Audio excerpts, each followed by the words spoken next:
Le Premier ministre Ahmed Bakayoko repose désormais à Séguéla. Vous le savez, la cérémonie du 7e jour a eu lieu hier dans la commune d'Abobo. Abobo, dont il était le maire. Les imams ont prié pour le repos de l'âme du défunt en présence du chef de l'État, Alassane Ouattara. Abdoulaye Koné nous en parle. L'apaisement qui suit la mort d'un être cher vient surtout avec la lecture du Saint-Coran, des invocations et des prières à l'endroit du défunt. Dans l'enceinte de la mairie d'Abobo, commune dont il était aussi le premier magistrat, la cérémonie des sacrifices du 7e jour du rappel à Allah du Premier ministre Ahmed Bakayoko a été faite par le COSIM.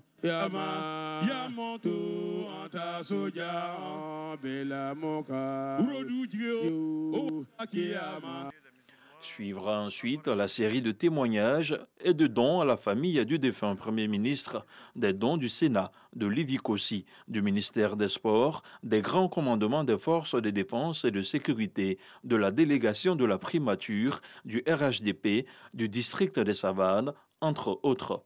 Une série de dons qui sera clôturée par celle du chef de l'État, le président Alassane Ouattara. Honorables invités, mesdames et messieurs, le président de la République et madame la première dame me chargent-ils de réitérer ici l'expression douloureuse de leurs condoléances les plus attristées à madame Bakayoko Tano Yolande, aux enfants Karl Tidiane, Yohan Hassan, Yirim, Mayama, aux parents, aux familles alliées, aux proches, aux amis de Ahmed dans leur grande diversité. Son Excellence, Monsieur le Président de la République, soucieux d'honorer en tout point la tradition, me charge de vous annoncer les dons en numéraire de cette cérémonie de sacrifice de ce jour.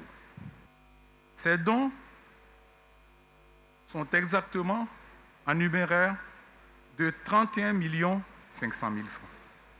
Que l'âme de notre cher Ambak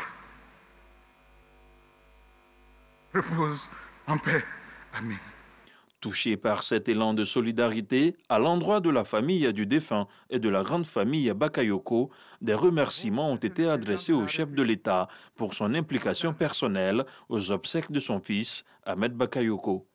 Nous voudrons remercier plus particulièrement Son Excellence, Monsieur le Président de la République et Madame, pour toute leur constante sollicitude à l'égard de la famille Bakayoko et à l'égard de toute la région du Ourodougou. À vous, Monsieur le Président de la République et Madame, à tous vos collaborateurs, nous vous souhaitons longue vie, beaucoup de santé, que Dieu vous donne la force et l'énergie nécessaires pour relever les immenses défis qui s'opposent à notre pays. Comme elle avait commencé, c'est par une psalmodie complète du Saint-Coran que la cérémonie de sacrifice s'est achevée à Abobo.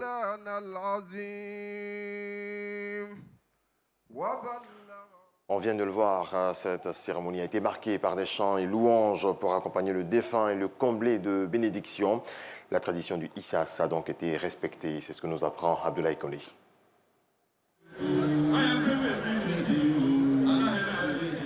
C'est un chant de bénédiction, un chant de prière, un chant qui ne s'accompagne d'aucun instrument de musique, un chant qui sollicite les cordes vocales.